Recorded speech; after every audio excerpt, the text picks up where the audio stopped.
Sejak dulu kala tetap dipuja-puja bangsa. Kita akan membuat keyakinan kelas yang merupakan salah satu disiplin positif yang akan kita terapkan di kelas ini.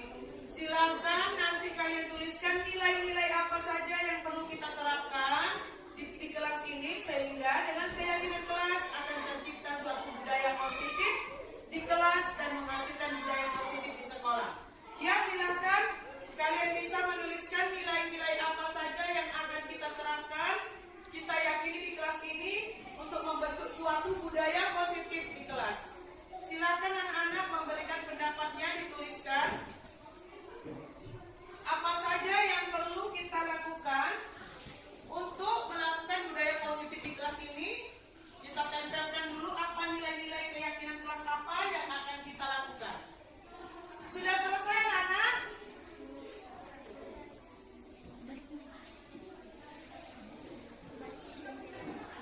Kita akan menempelkan nilai keyakinan kelas yang akan kita lakukan di kelas ini.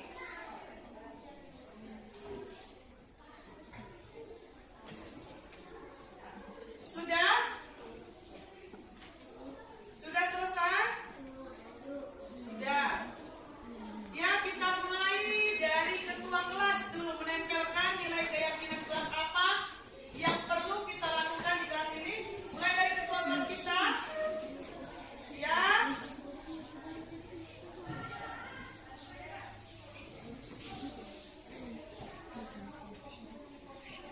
Lanjut. Siapa yang mau menempelkan keyakinan kelas? Boleh?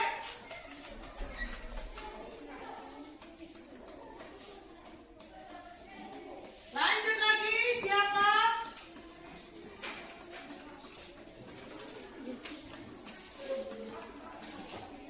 Ya, boleh dilanjutkan. Siapa lagi?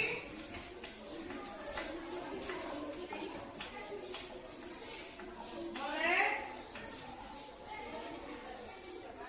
Lanjut.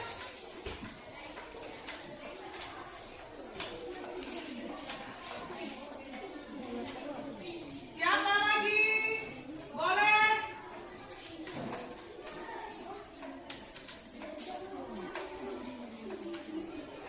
Lanjut lagi.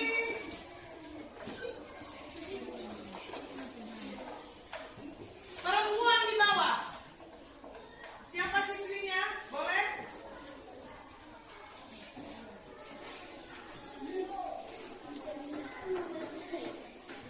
Satu lagi. Silakan.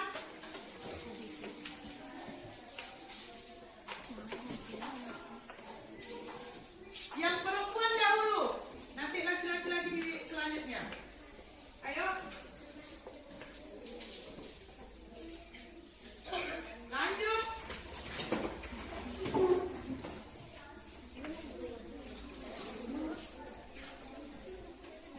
Yang lain. Boleh, Fitri?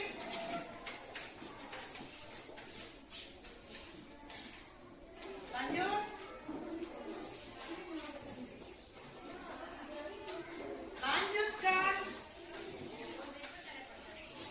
Aisyah. Tahira.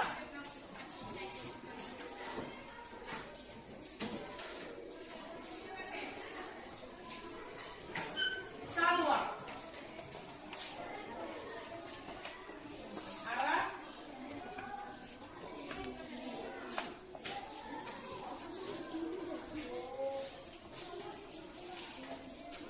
Ya, lanjut, Irwan.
Muhammad SAW yang berlapaskan Allahumma sholli ala Sayyidina Muhammad wa ala ali Sayyidina Muhammad, yang dimana syafaatnya kita harapkan dari hari ini sampai kemudian hari. Yang saya hormati Ibu Kepala Sekolah SDN Negeri 213 Kalibaru dan guru-guru serta bapak-bapak yang hadir di acara sosialisasi budaya politik di sekolah oleh Ibu Megameli CGP Angkatan 7. Adapun susunan acaranya: 1. Pembukaan oleh protokol oleh saya sendiri. 2. Menyanyikan lagu Indonesia Raya. 3. Kata sambutan oleh Ibu Kepala SDN Negeri 213 atau yang mewakili. 4. Sosialisasi budaya positif di sekolah oleh Ibu Megameli CGP Angkatan 7. 5. Doa oleh Pak Rahmat. Untuk mempersingkat waktu, masuklah kita ke acara yang kedua, menyanyikan lagu wajib Indonesia Raya. Dipersilakan untuk berdiri.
Ketiga, kata sambutan dari Ibu Kepala Sekolah SDN 213 Kalibaru atau yang mewakili. Kepada Ibu tersebut dipersilakan.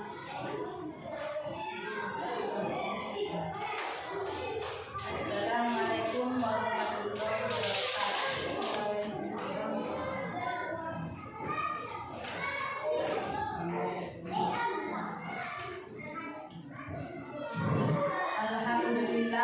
Alhamdulillahirabbil alamin. Assalatu wassalamu ala asyrofil anbiya'i wal mursalin wa ala alihi wa sahbihi ajma'in. Amma ba'du.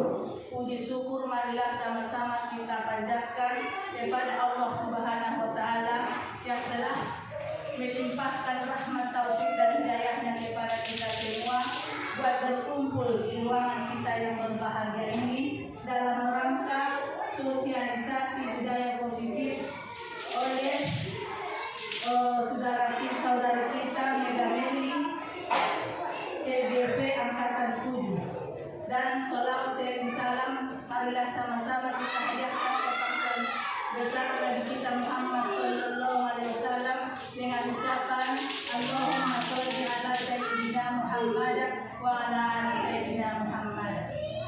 Yang terhormat Ibu Kepala Sekolah, Bapak dan Ibu selaku tenaga pengajar dan pendidik di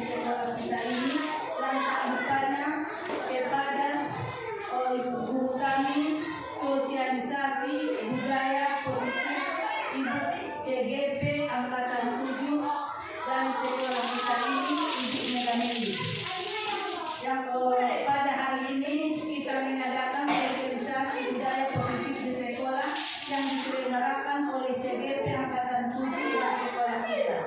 Budaya positif ini merupakan nilai-nilai, keyakinan-keyakinan, dan kebiasaan-kebiasaan di sekolah yang akan selalu diterapkan untuk membentuk karakter siswa.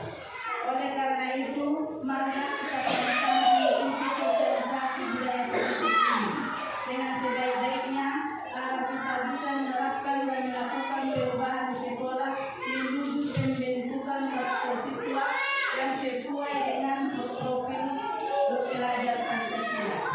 Kita sebagai guru yang memahami posisimu di kelas maupun di sekolah, sehingga guru menjadi peran penting dalam pengembangan budaya positif di sekolah.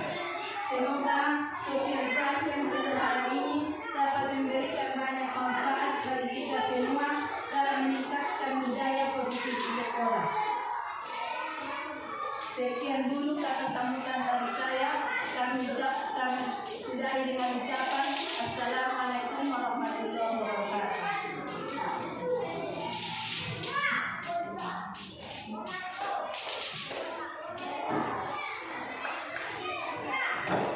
Terima kasih kepada ibu tersebut. Masuklah kita ke acara inti, yaitu sosialisasi budaya positif di sekolah oleh Ibu Megameli CGP Angkatan 7. Kepada ibu tersebut, waktu dan tempat kami persilakan. Assalamualaikum warahmatullahi wabarakatuh. Salam dan bahagia, salam sejahtera buat kita semua. Pertama sekali, marilah kita ucapkan puji syukur kehadirat Allah Subhanahu wa Ta'ala yang telah memberikan nikmat kesehatan dan kesempatan pada kita semua sehingga kita dapat berkumpul di ruangan yang berbahagia ini dalam acara sosialisasi budaya positif. Saya dari CGP Angkatan 7 diberikan tugas untuk melakukan sosialisasi budaya positif yang bertepatan modul 14 yang telah dipelajari. Budaya positif ini kita mulai dari apa saja yang perlu dilakukan, kebiasaan-kebiasaan apa saja yang perlu dilakukan di sekolah. Kita ketahui bahwasanya dalam filosofi Ki Hajar Dewantara tentang teori pendidikan, Ki Hajar Dewantara mengatakan kalau saja pendidikan saat ini tidak hanya mengajar, tetapi sesuai dengan filosofi Ki Hajar Dewantara bahwa juga seorang guru adalah menuntun. Menuntun disebut juga dengan among. Sehingga sebelum kita laksanakan budaya positif, kita harus mengetahui apa arti budaya positif itu. Apa arti budaya? Apa arti budaya yang telah kita lakukan di sekitar kita. Budaya positif ini erat kaitannya dengan kebiasaan-kebiasaan apa yang kita lakukan, nilai-nilai apa yang kita lakukan, dan kebijakan-kebijakan apa yang telah kita lakukan. Setelah kita mengetahui bahwasanya kebiasaan-kebiasaan apa saja yang telah kita lakukan, kita akan melihat apakah kebiasaan itu sudah sesuai dengan nilai-nilai kebajikan. Nilai-nilai kebajikan apa yang ada? Kita lihat bahwasanya fungsi pendidikan itu adalah yang pertama menurut filosofi Ki Hajar Dewantara. Fungsi pendidikan yang pertama adalah untuk menuntun peserta didik sesuai dengan kodratnya, kodrat alam dan kodrat zaman. Sehingga peserta didik itu diharapkan memiliki suatu kemampuan. Berdasarkan Ki Hajar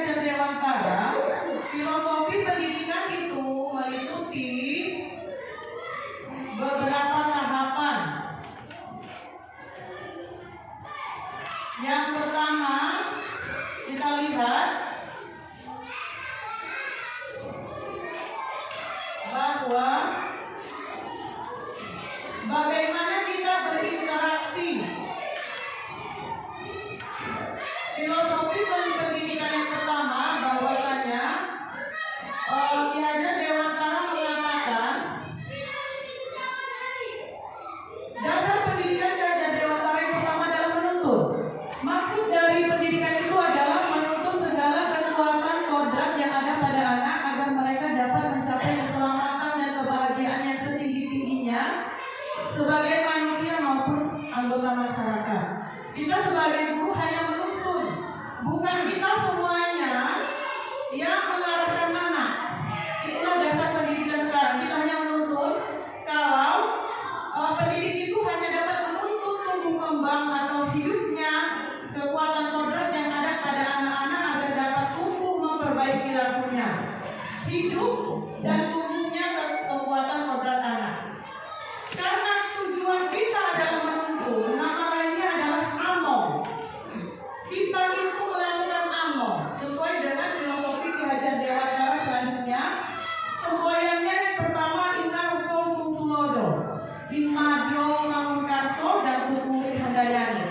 Di depan memberikan teladan, di tengah membangkitkan semangat, dan di belakang memberikan dorongan. Itulah yang kita lakukan kepada anak didik kita, ibu-ibu. Kemudian dasar pendidikan yang lainnya menurut Ki Hajar Dewantara bahwa kodrat anak itu adalah untuk merdeka. Merdeka batin kita berikan pendidikan, merdeka lahir kita berikan pengajaran. Sehingga manusia yang merdeka itu bagaimana? Manusia yang hidupnya lahir dan batin tidak tergantung kepada orang lain. Itu artinya manusia merdeka, tetapi bersandar atas kekuatan sendiri. Maksud dari pendidikan dan pengajaran di sini dibedakan. Pendidikannya dibedakan hanya untuk menuntun murid sesuai dengan kodratnya, sedangkan pengajarannya itu adalah memberikan materi-materi pelajaran. Kemudian filosofi Ki Hajar Dewantara selanjutnya adalah bahwa kita harus mengakui kodrat anak itu sejatinya adalah bermain. Bermain adalah salah satu kodrat anak. Ketika kita menemui anak kita belajar, ketika belajar bermain, kita tidak boleh langsung menyalahkan, karena bermain di sini adalah salah satu kodrat anak. Pikiran, perasaan, kemauan, tenaga, dan lain-lain. Permainan anak dapat menjadi bagian dari pembelajaran di sekolah. Jadi seharusnya kita itu pada saat anak suka bermain, kita jadikan permainan itu menjadi pembelajaran. Seperti kita lihat bermain apa? Bermain coklat. Pada saat anak bermain coklat ada beberapa strategi yang digunakan. Disitulah kita masukkan pembelajaran apa yang tepat. Gobar sodor, ada terdapat nilai dan strategi yang dilaksanakan padahal itu dalam bentuk permainan. Yang ketiga, pendidikan yang berpihak kepada anak. Artinya bebas dari segala ikatan. Anak itu harus bebas dari segala ikatan ketika mengikuti pembelajaran dengan kita. Dengan suci hati mendekati sang anak. Kita dengan suci hati mendekati sang anak bukan untuk meminta suatu hak, tetapi melainkan berhamba pada anak. Anak adalah salah satu subjek yang harus kita bentuk karakternya dengan melakukan pendidikan berhamba kepada anak. Kemudian selanjutnya pendidikan yang berpihak kepada anak. Dalam melakukan pendidikan kita harus berpihak kepada anak, bukan sebagai subjek yang selalu kita kenai hukuman. Bagaimana pendidikan yang berpihak kepada anak? Pemikiran tentang berhamba kepada anak itu berpihak, semuanya berpusat kepada anak. Kita harus mengaktifkan anak dalam pembelajaran dan selalu mengutamakan kepentingan anak. Pendidikan yang berhamba kepada anak itu adalah salah satu wujud kepada berpihak kepada anak. Kemudian kita harus menganggap bahwa anak bukan lagi kertas kosong. Pendidikan sebelumnya kita mengatakan bahwa anak adalah kertas kosong yang tidak memiliki sedikit kemampuan. Tetapi dengan adanya filosofi Ki Hajar Dewantara, anak itu terlahir bukan dengan kertas kosong, tetapi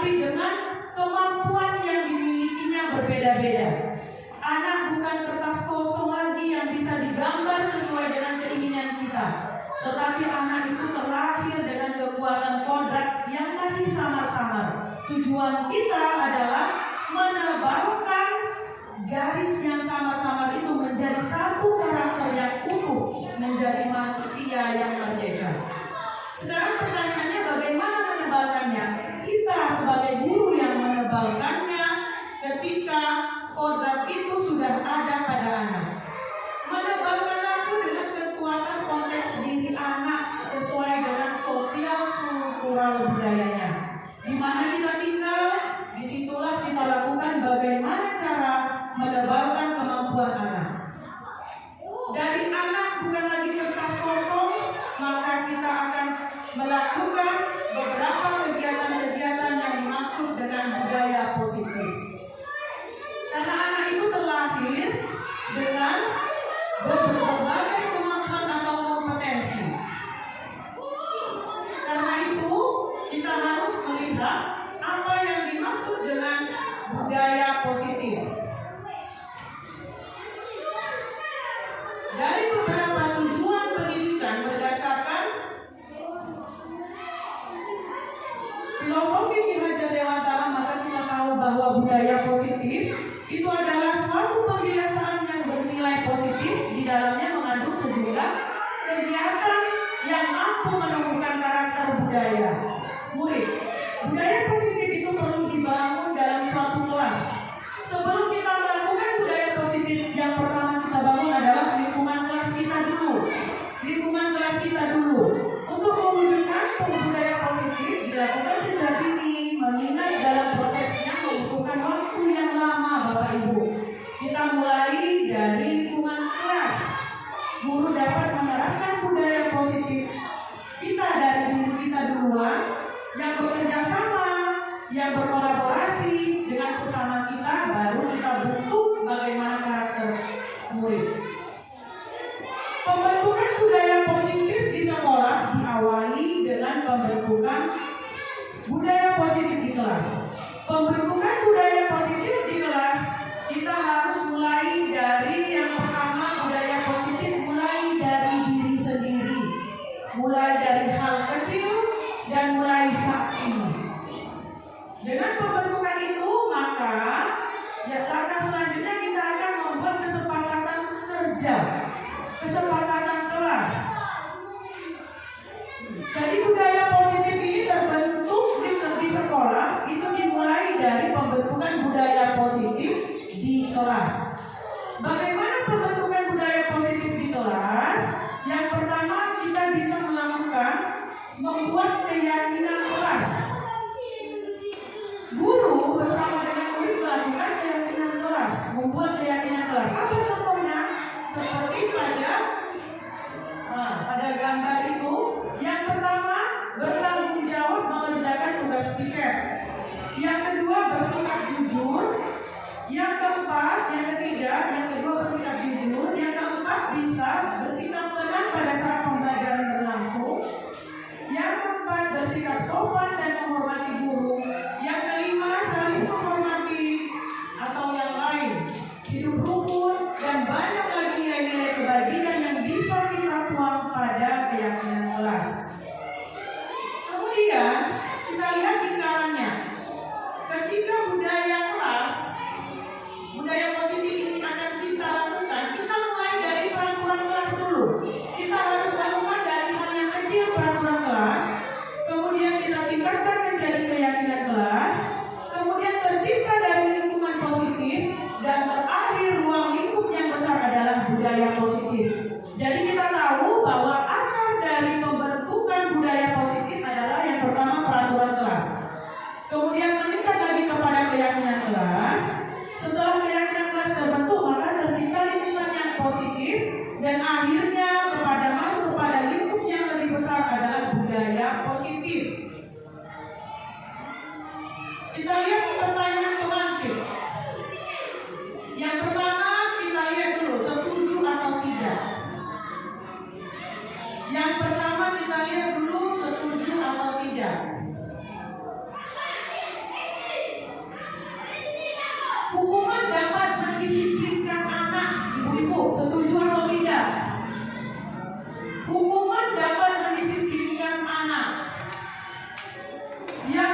Kita lihat lagi materi selanjutnya.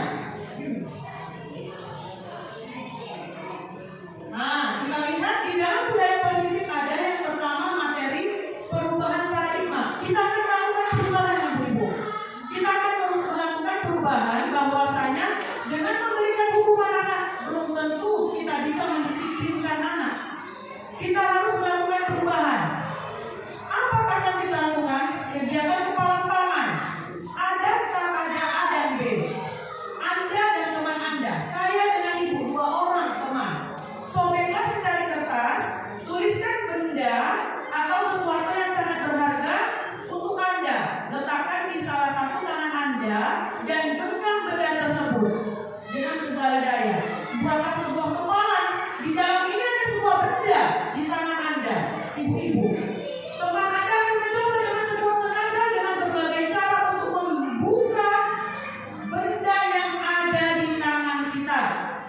Dia bisa dengan melakukan cara membujuk, mengancam, menghardik, merayu, menyuap atau dengan apa saja agar bisa membuka kepala tangan Anda. Padahal di dalam tangan ini sesuatu yang sangat berharga.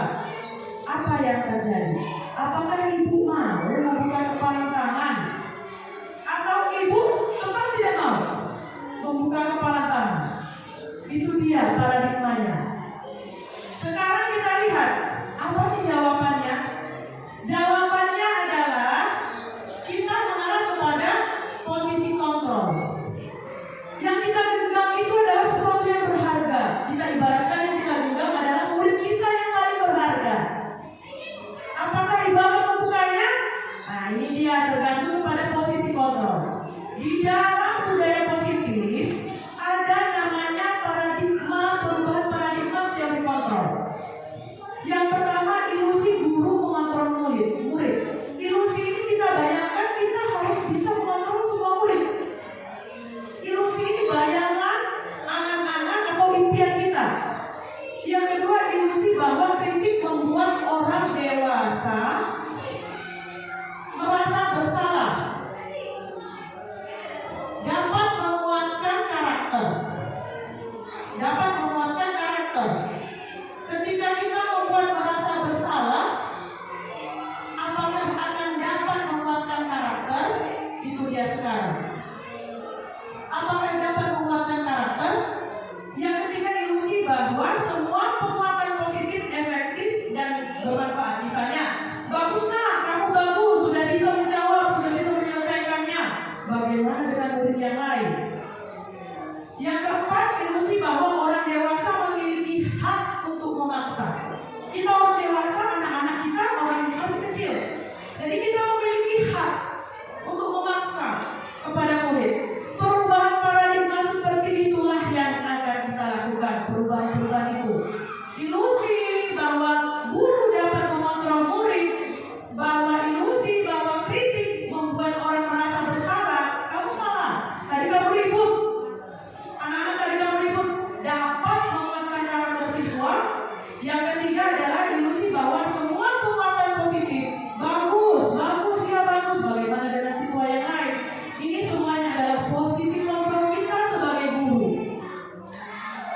Kemudian siapakah yang sebenarnya memiliki posisi kontrol tersebut? Yang memiliki posisi kontrol tersebut adalah kita sebagai guru. Ada teori kalau stimulus respon dengan posisi kontrol itu berseberangan.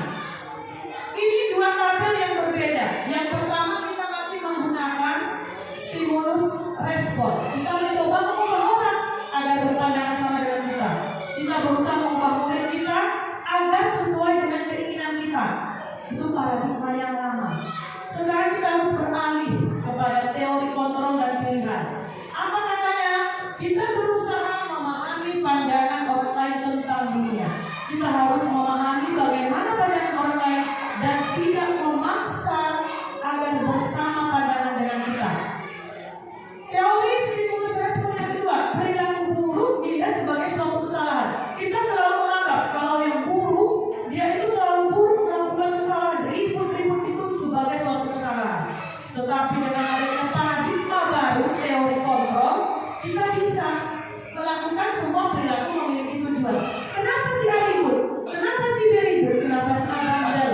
Kenapa si B bandel? Pasti dia ada memiliki satu tujuan. Yang ketiga, teori yang lama orang lain bisa mengontrol saya. Paradigma yang baru hanya Anda yang bisa mengontrol diri Anda. Hanya diri kita sendiri yang bisa mengontrol diri kita. Kemudian pemaksaan ada pada saat bujukan gagal. Ketika kita membujuk murid kita gagal, maka yang akan kita lakukan adalah kita paksa. Tetapi ketika dia pilihan yang lain, kontrol lainnya adalah kolaborasi. Kita harus melakukan kolaborasi kerjasama dan konsensus menciptakan pilihan-pilihan baru. Kemudian pada stimulus respon yang lainnya, model berpikir menang kalah. Kalau tidak saya menang, Anda kalah. Muridnya kalah. Kalau kita kalah, pasti muridnya menang. Itu pada paradigma lama. Sekarang pada paradigma baru, model berpikirnya menang-menang. Dia menang, kita menang. Kita lanjutkan di dalam budaya positif, ada namanya disiplin positif. Apa saja kegiatan disiplin positif? Banyak sekali. Di sini ada makna kata disiplin. Apa sebenarnya makna kata disiplin? Disiplin adalah berasal dari bahasa Latin, artinya disiplina, artinya belajar. Kata disiplin ini berkonotasi dengan disiplin diri dari murid-murid Socrates dan Plato. Ini adalah arti dari kata disiplin. Namun dalam budaya kita, makna disiplin telah berubah menjadi sesuatu yang dilakukan pada orang lain untuk mendapatkan kepatuhan. Makna disiplin ini telah berubah sekarang untuk mendapatkan kepatuhan. Kita melakukan disiplin agar terlihat patuh saja. Kecenderungan umum adalah menghubungkan kata disiplin dengan ketidaknyamanan. Ketika kita bilang disiplin, kita pasti tidak nyaman karena kita hanya mengikuti kepatuhan, hanya patuh pada peraturan, bukan dengan apa yang kita hargai, bukan dengan apa yang kita hargai dan untuk mencapai suatu tujuan.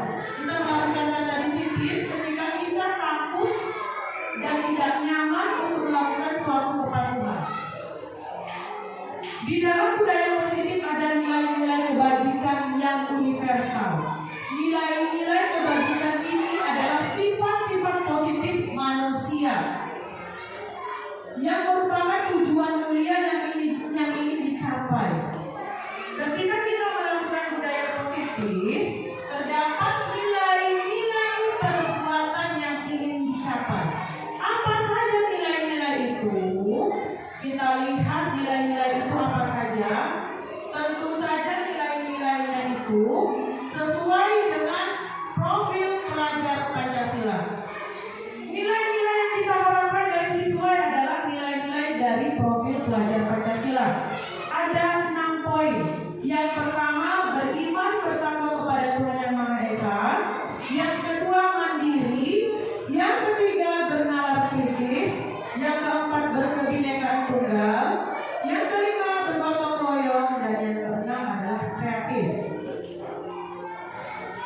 Kita lanjutkan dengan budaya positif lainnya, teori motivasi perilaku manusia. Ketika kita melaksanakan disiplin positif, kita ada teori motivasi. Kenapa seseorang itu melakukan sesuatu? Itu yang pertama, untuk menghindari ketidaknyamanan atau hukuman. Ketika murid kita suruh kerjakan latihan itu, yang pertama kita untuk menghindari, murid itu untuk menghindari ketidaknyamanan atau hukuman. Itu teori motivasi. Kalau teori motivasi masih seperti itu murid kita lakukan, berarti motivasi itu masih bersifat eksternal. Masih bersifat eksternal. Yang kedua, untuk mendapatkan imbalan dari orang lain. Anak-anak kerjakan nanti, ibu akan kasih kamu 1 buah permen atau akan ibu kasih buku.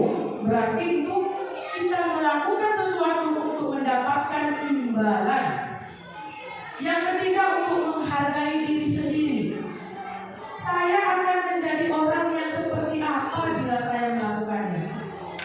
Dari beberapa teori motivasi, yang paling bagus itu adalah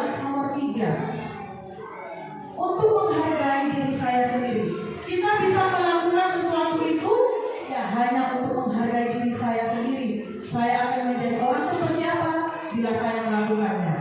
Itu adalah motivasi internal berasal dari dalam diri kita. Yang pertama dan yang kedua itu masih bersifat motivasi eksternal yang berasal dari luar. Apa yang akan terjadi apabila saya tidak melakukannya? Nanti saya akan mendapat hukuman. Seperti itulah peserta didik kita. Masih belum tumbuh motivasi internalnya, masih semuanya berasal dari motivasi eksternal, berasal dari luar. Merdeka kata Ki Hajar Dewantara artinya tidak hanya terlepas dari perintah, tetapi juga cakap untuk memerintah diri sendiri. Murid kita itu diharapkan memiliki motivasi internal. Kemudian kita lihat bahwa penghargaan itu bisa juga berupa hukuman. Dihukum oleh penghargaan. Penghargaan itu berlaku sama dengan hukuman. Ibu. Kenapa? Dalam arti meminta atau memujuk orang lain melakukan sesuatu agar mendapat penghargaan, berarti dia itu belum tumbuh motivasi internal. Yang ada hanya dorongan eksternal karena akan meminta penghargaan. Penghargaan yang dilakukan itu sangat berpengaruh jangka panjang dengan jangka pendek. Penghargaan yang kedua adalah penghargaan umum. Ternyata ketika kita melakukan penghargaan, baguslah, pintar sekali ini, kita berikan penghargaan, ternyata penghargaan itu sama dengan menghukum. Karena berdasarkan filosofi Ki Hajar Dewantara bahwa semua anak itu memiliki kemampuan dan sesuai dengan kodratnya. Ketika kita melakukan penghargaan, memberikan penghargaan, yang ketiga, penghargaan mengurangi ketepatan. Ternyata kalau memberikan penghargaan kepada satu orang saja akan mengurangi ketepatan. Penghargaan juga tidak efektif diberikan kepada satu orang, 2 orang, 3 orang siswa, sementara kita memiliki 20 orang siswa.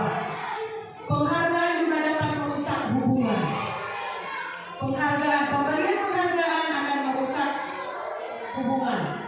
Dihukum oleh penghargaan. Penghargaan menurunkan kualitas. Ketika kita memberikan penghargaan, bagus sekali, Rocky bagus sekali, ternyata ada yang bersifat iri temannya di sampingnya. Penghargaan akan menurunkan kualitas dia. Saya tidak bisa, yang dipuji hanya dia, yang dipuji hanya dia, berarti akan semakin menurunkan kualitas teman yang ada di sampingnya. Yang kedua, penghargaan mematikan kreativitas. Ketika kita memberikan penghargaan, kita puji, ternyata penghargaan itu dapat mematikan kreativitas teman-teman yang tidak menerima penghargaan. Yang ketiga, penghargaan mengurangi motivasi intrinsik. Saya tidak mau lagi mengerjakannya, nanti yang benar itu saja, yang bisa itu saja, maka dia akan mengurangi motivasi intrinsiknya. Bentuk program kebajikan. Jadi bagaimana ketika kita melakukan penghargaan? Yang pertama, beri pengakuan secara khusus. Panggil anaknya ke kantor, nah tadi udah bagus, jangan depan orang. Udah bagus sekali. Silakan tidak terdengar dengan murid-murid yang lain. Yang kedua, beri pengakuan secara pribadi. Tadi kamu bagus sekali hasilnya, tulisannya rapi, mau membantu orang, kamu suka sekali membantu orang ya, dalam mengerjakan ini itu, dalam membantu menyelesaikan PR. Yang ketiga, beri pengakuan kepada murid semua secara bergantian. Kalau tidak bisa dilakukan yang ketiga, Ibu, beri pengakuan kepada semua murid secara bergantian. Hari ini kasih pengakuan murid kepada 5 orang, nanti istirahat keduanya kasih lagi, bergantian sehingga semua murid dapat penghargaan.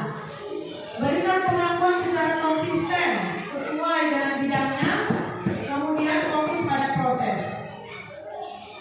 Kita lihat cara kita melakukan pengakuan, penghargaan, apresiasi.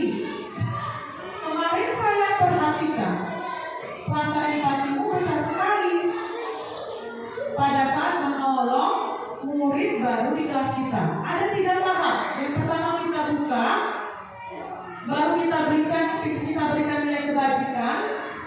Situasinya kapan?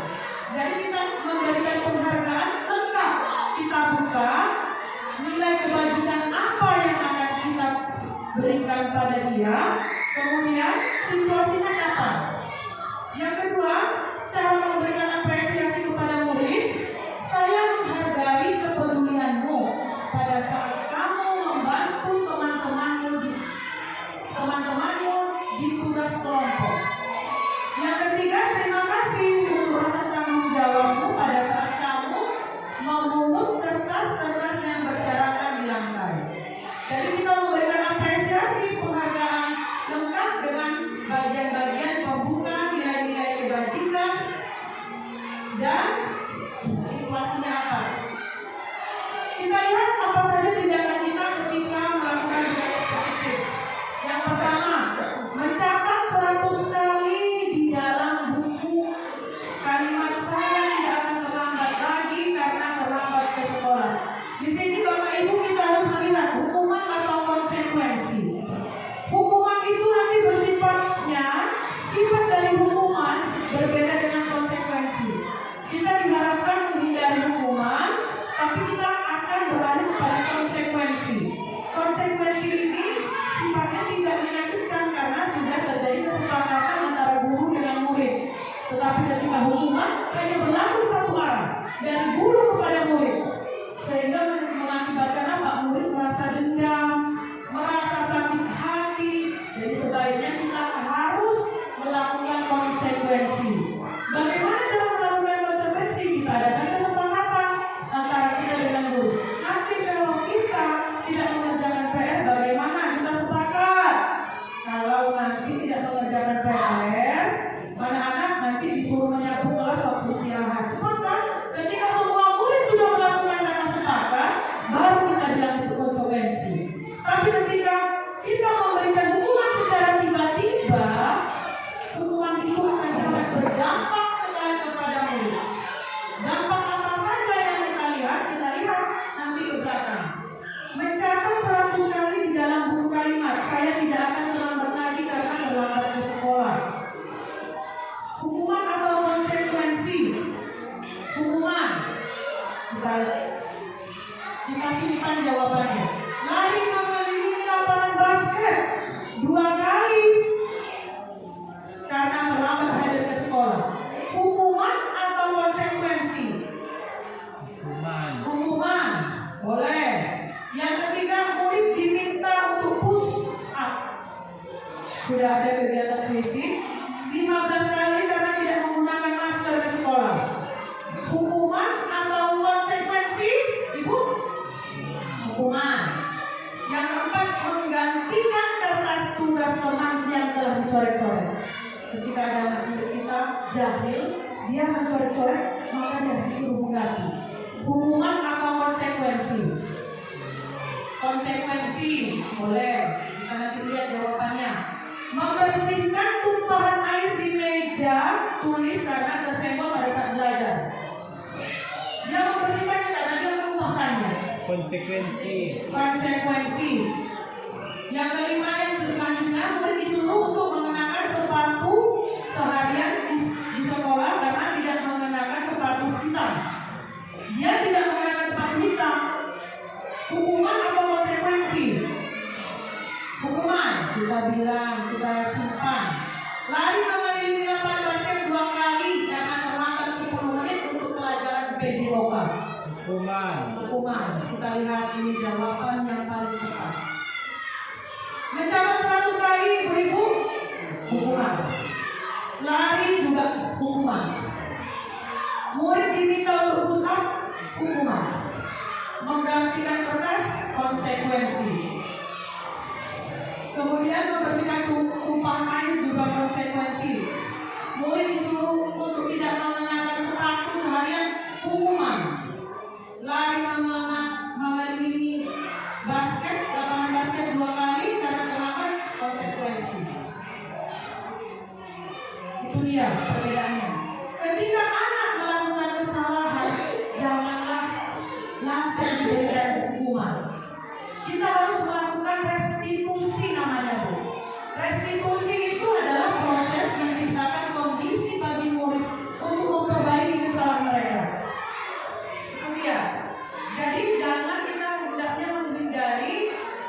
kesalahan itu, memperbaiki kesalahan itu jangan diberikan hukuman. Yang kita lakukan adalah melakukan restitusi, sehingga mereka bisa kembali lagi pada kelompok mereka. Dengan karakter yang lebih kuat, restitusi juga akan dilakukan proses kolaboratif. Kolaboratif itu adalah kerjasama kita dengan murid. Ketika murid itu melakukan kesalahan, maka yang akan kita lakukan adalah restitusi, karena di situ tercipta kolaboratif yang mengajarkan murid mencari solusi masalah. Kita lihat apa perbedaannya. Hukuman, konsekuensi, dan restitusi. Di situ ada terdapat perbedaannya. Yang pertama, hukuman itu ternyata sesuatu yang menyakitkan harus terjadi. Ternyata bagi murid, hukuman itu menyakitkan dan identitasnya nanti pasti gagal. Konsekuensi sesuatu yang harus terjadi. Restitusi adalah merupakan pilihan. Jadi kita kasih pilihan. Kalau kita hukum itu, maka menyakitkan. Semuanya hukuman dan tabel identitas gagal. Yang kedua, tidak nyaman untuk murid. Tetapi ketika kita melakukan konsekuensi, tidak nyaman untuk murid dalam jangka waktu pendek. Tetapi kita melakukan restitusi, lebih bagus lagi, menguatkan untuk murid.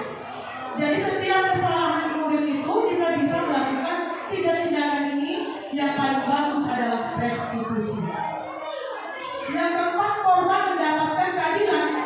Kalau gagal, yang korban pasti menang. Padahal belum tentu dia juga korbannya. Konsekuensi korban bisa diabaikan. Bisa kita sampaikan dulu. Kalau restitusi, korban mendapatkan ganti. Kamu maunya apa, nak? Diganti dengan apa? Kemudian kalau hukum, murid atau anak pasti akan tersakiti, sakit sekali. Yang kedua, konsekuensi, murid atau anak dibuat tidak nyaman.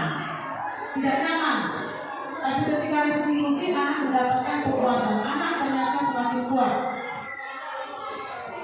Kemudian pada hukuman juga kita lihat melakukan perilaku pasif agresif. Semuanya ini adalah hukuman, intinya melakukan kegagalan kepada siswa.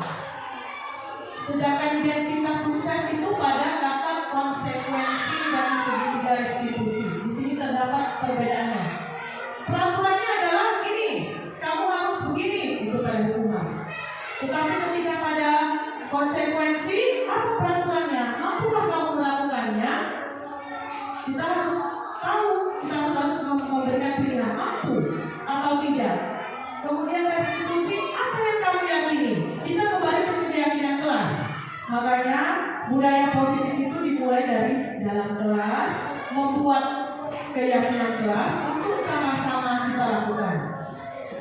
Apa yang kamu yakini? Apa yang bisa kamu lakukan untuk memperbaiki masalah ini? Diberikan solusi-solusi. Disitulah perbedaan dari hukuman apa konsekuensi dengan segitiga restitusi. Di sini memberikan pilihan sehingga dari anak dengan siswa, anak dengan guru melakukan kolaborasi. Ciri-ciri restitusi bukan untuk menebus kesalahan, namun untuk belajar dari kesalahan. Yang kedua, memperbaiki hubungan. Yang ketiga, tawaran, bukan paksaan. Tetapi ketika kita lihat tadi hukuman, pasti paksaan. Restitusi menuntut untuk melihat ke dalam diri. Kita melihat ke dalam diri. Restitusi adalah cara yang paling baik untuk mengatasi solusi. Kemudian di dalam kelas, mengapa tidak peraturan kelas saja kita buat? Mengapa harus keyakinan kelas? Kalau peraturan kelas ini dia agak memaksa, tetapi ketika keyakinan kelas itu terdapat nilai-nilai kebajikan untuk menggerakkan seseorang dibandingkan yang ditulis rangkaian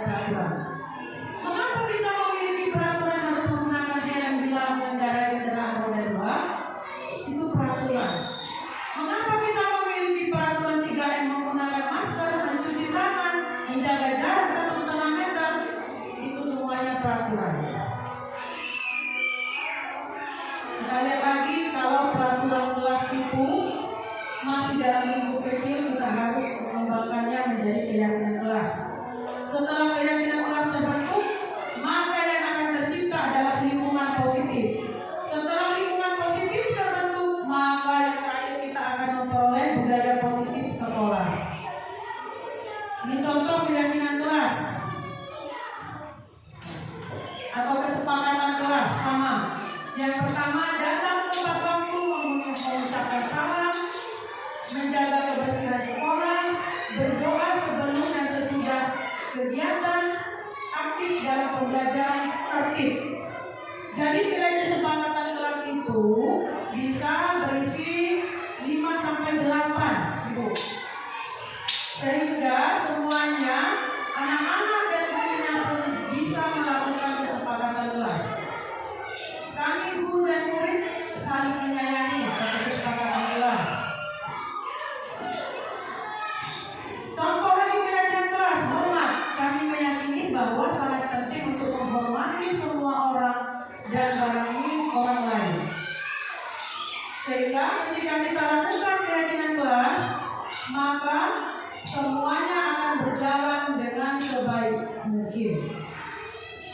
Kita lihat dulu. Selalu kembalikan buku ke tempatnya. Mencoba budaya positif. Nilai apa yang ada? Tanggung jawab. Maka kita masukkan dalam keyakinan kelas. Salah satunya adalah tanggung jawab. Dilarang mengganggu orang lain. Nilai keyakinan kelas yang ada di situ adalah menghormati orang lain. Ketika temannya belajar, maka kita sudah melakukan keyakinan kelas menghormati orang lain, maka anak-anak kita pun tidak akan berani mengganggu lagi orang temannya yang di sampingnya. Hadir di sekolah 15 menit sebelum pembelajaran, artinya menghormati orang lain dan berkomitmen. Yang selanjutnya dilarang melakukan kekerasan, berarti nilai keyakinannya adalah keselamatan dan menghormati orang lain. Bergantian atau menunggu giliran. Ini antri, budaya antri juga termasuk salah satu budaya positif. Ada nilai keyakinannya, dilarang melakukan kekerasan, keselamatan, dilarang menggunakan narkoba, nilai kebajikannya adalah kesehatan. Kita lihat Ibu, bagaimana dalam video kegiatan restitusi anak-anak melakukan kesalahan, bahwa anak-anak itu melakukan kegiatan sesuai dengan kebutuhan dasarnya.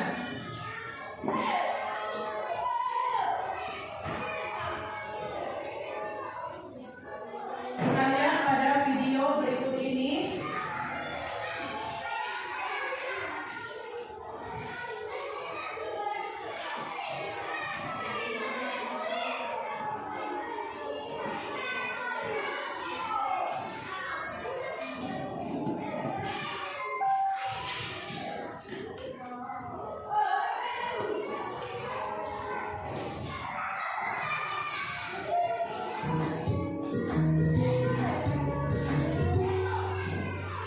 Salam bahagia ibu dan bapak guru hebat.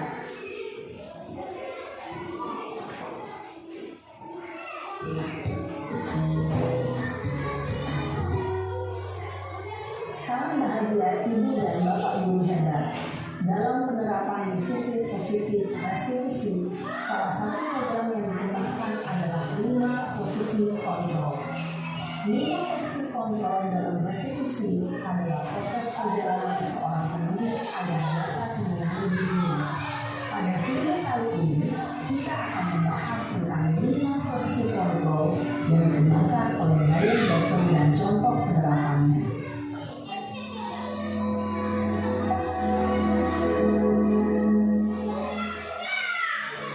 5 posisi kontrol itu adalah 1. Posisi penghukum. 2. Posisi pembuat merasa bersalah. 3. Posisi teman. 4. Posisi pemantau atau monitor. dan 5 posisi manajer. Untuk lebih memahami kelima posisi tersebut, mari kita saksikan kasus Naren yang terlambat hadir 20 menit di sekolah dan melihat bagaimana posisi kontrol dalam menghadapi masalah tersebut. Posisi penghukum, kita sebagai penghukum. Pertama,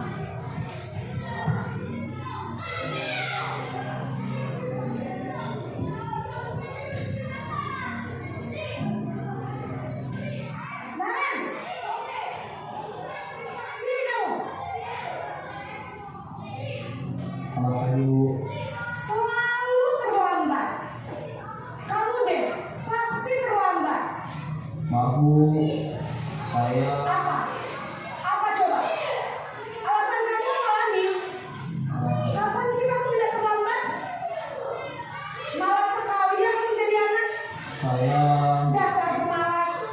Gak kapok-kapok sih kamu. Sudah berapa kali terlambat?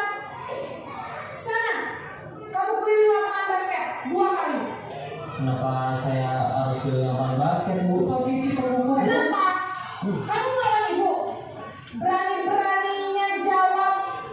Sudah terlambat, masih berani jawab pula.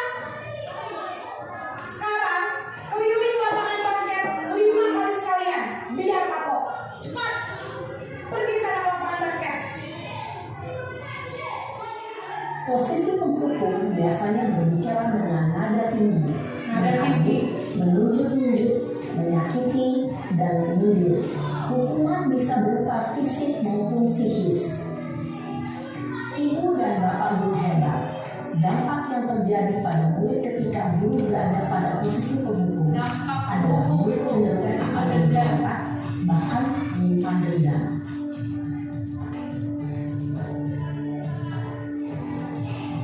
Posisi yang kedua, untuk guru, posisi mengancam membuat merasa bersalah muridnya.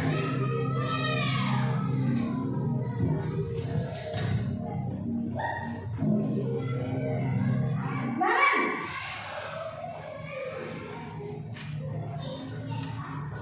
Selamat pagi Bu. Naren, kamu kenapa terlambat lagi, nak? Ya Tuhan, Naren, kamu senang ya bikin ibu susah ya? Kalau kamu Terdapat terlambat perbedaan lagi, sedikit Ibu. nanti ibu yang ditegur bapak kepala sekolah, nak. Disangka ibu tidak bisa membina kamu. Duh, gimana ini? Maaf Bu, Gusti Naren, kamu suka ya kalau ibu ditegur bapak kepala sekolah? Terus, sekarang ibu harus tulis apa yang di buku absen? Ini kamu sudah sering terlambat loh. Ibu harus apa coba? maaf Bu, maaf sekali. Ya sudah, lain kali jangan bikin ibu susah lagi anak ya. Ibu tidak akan kuat lagi kalau kamu begini terus. Bisa jantungan kalau ibu ditegur bapak kepala sekolah. Sana cepat kelas. Maaf ya Bu, maaf sekali. Posisi pembuat rasa bersalah berbicara dengan nada tenang, cenderung lembut, namun kata-kata yang diutarakan membuat murid merasa menjadi orang yang gagal, memandang dirinya sendiri, merasa tidak berharga, dan tidak sanggup membahagiakan orang lain. Ketika guru mengambil posisi pembuat rasa bersalah, murid akan menganggap dirinya yang bersalah dan ia akan menyimpan emosi negatif tersebut di dalam dirinya. Posisi yang ketiga, posisi teman. Ketika murid melakukan kesalahan,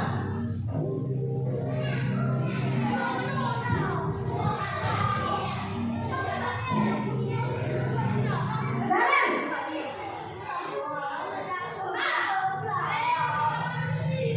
Selamat pagi Bu. Wah, sudah jam berapa ini, nak? sudah Kamu agak lagi ya, sayang? suaranya. Iya Bu, habis Bu saya udah makan saya Bu. Kamu malah menyalahkan ibu kamu. Kamu bukannya anak yang larinya paling kencang. Kok terlambat sih? Iya Bu, saya memang terlambat bangun tadi. Jadi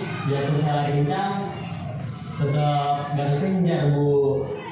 Ya sudah sana, nanti lain kali larinya lebih kencang lagi ya, biar gak terlambat lagi. Bikin senang ibu, demi ibu, bisa kan? Bisa lah Bu. Ya sudah sana masuk kelas, ibu beresin urusan absen kamu. Kamu ini ada-ada saja. Dalam posisi teman, guru berbicara dengan nada suara ramah, akrab, cenderung bersenda gurau untuk menjaga suasana tetap santai. Murid akan merasa senang, aman, dan akrab dengan guru. Identitas yang tercipta adalah identitas sukses atau berhasil. Sudah mulai ada Namun, kesuksesan kemungkinan karena ini masih dorongan eksternal, maka ada faktor ketergantungan dari murid kepada orang tertentu. Di sini guru absennya, sehingga di lain waktu murid bisa berperilaku baik, namun hanya kepada orang-orang tertentu saja. posisi yang keempat, ibu guru kita sebagai pemantau atau monitor.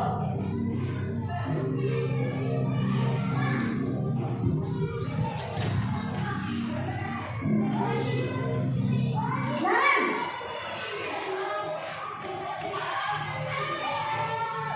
Selamat pagi Bu. Naren, apa peraturan sekolah kita tentang jam berapa kita harus masuk sekolah, Nak? Kita harus di sekolah jam 7 Bu. Iya betul, sekarang sudah jam 7.20. Naren sudah tahu konsekuensinya jika terlambat hadir. Paham Bu. Saya harus tinggal kelas pas jam istirahat selama 20 menit. Iya benar, konsekuensinya demikian. Jadi nanti jam 9.30 pas istirahat, kamu harus tinggal di kelas, kerjakan tugas tambahan untuk ketertinggalan kamu, ya? Baik Bu.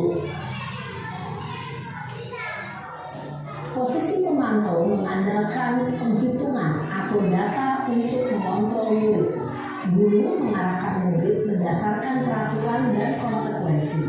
Seorang pemantau menunjukkan bahasa tubuh dan ekspresi wajah yang nyata dan cenderung formal.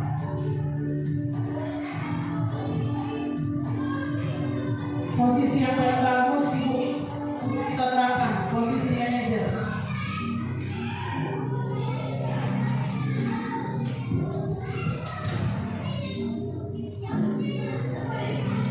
Naren!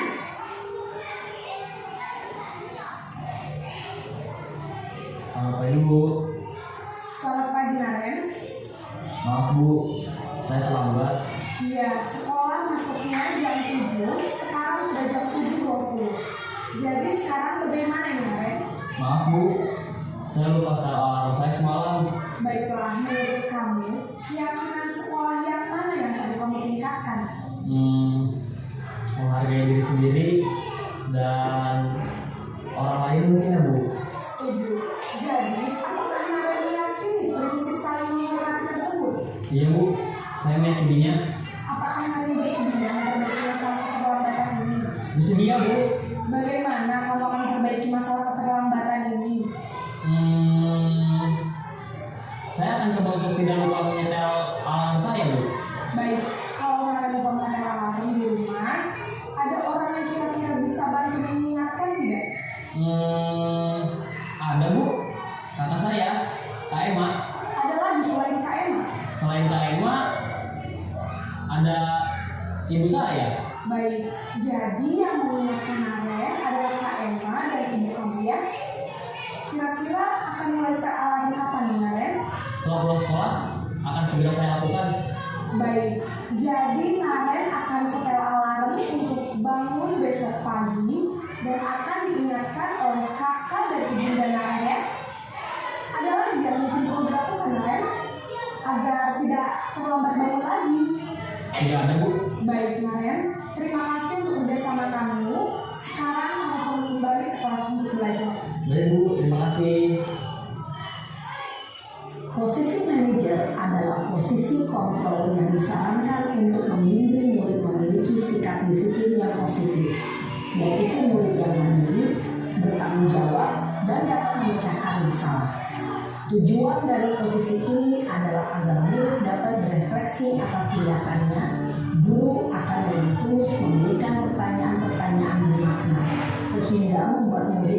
belajar dari kesalahannya dan mencari sebuah solusi untuk menyelesaikannya.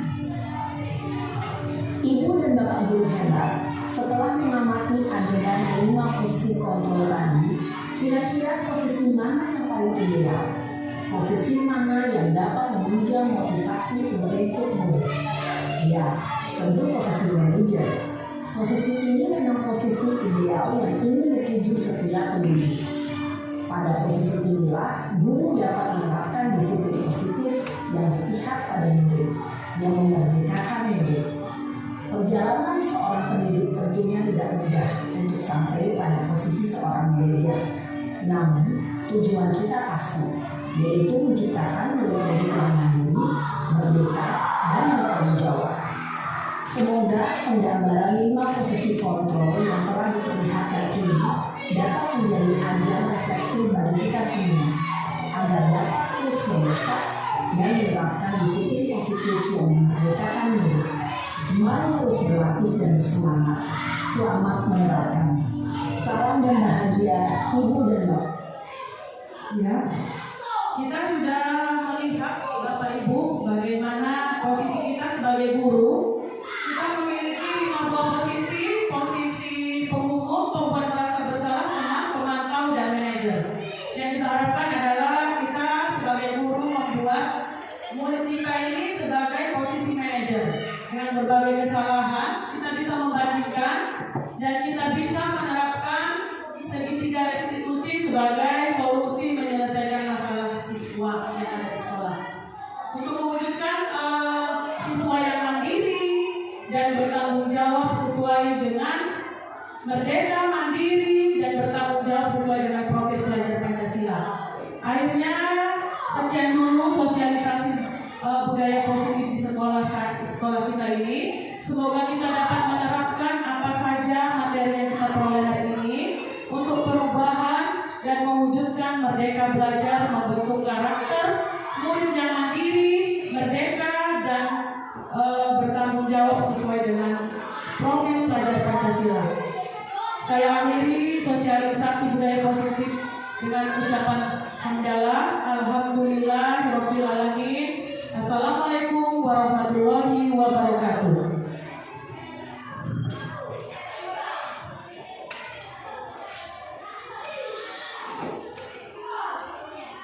Terima kasih kepada Ibu Meli, DGP Angkatan 7 yang telah memberikan sosialisasi budaya positif di sekolah. Berikutnya doa oleh Pak Rahmat. Kepada Bapak kami persilakan.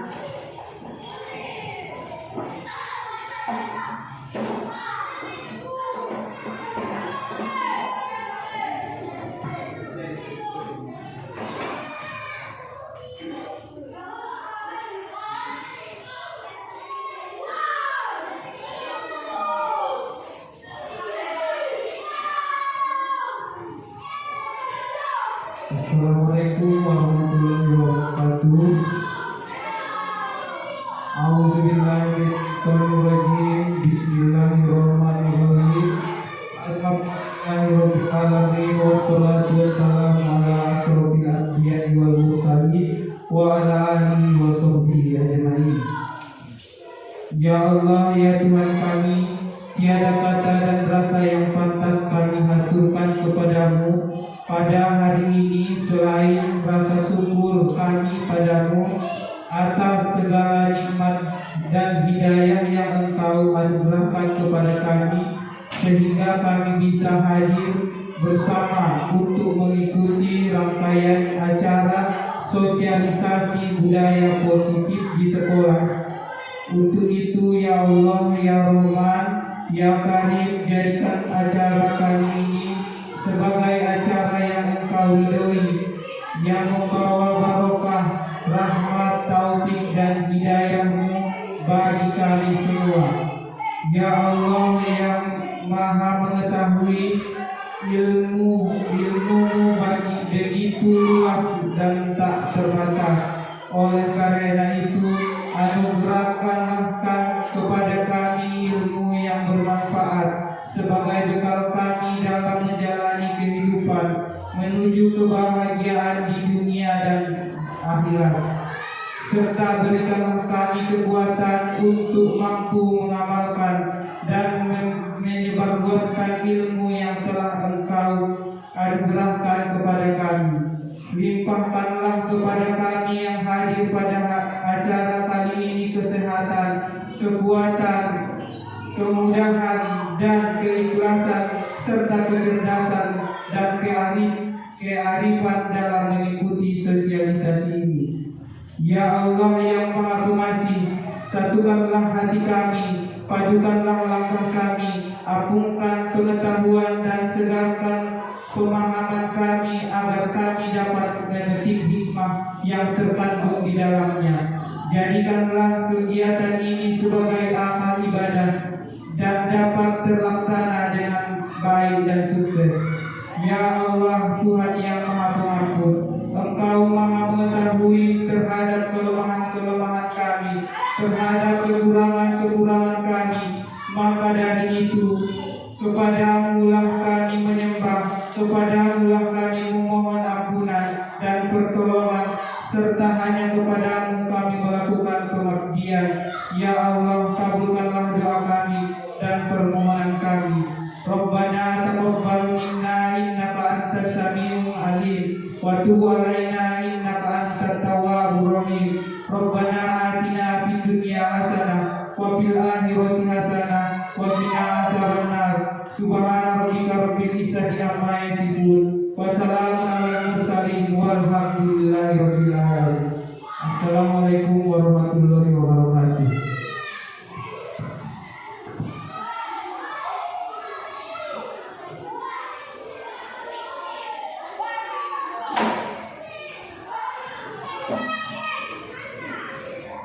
Dengan berakhirnya acara kita pada siang hari ini, acara ini kami tutup dengan ucapan hamdalah.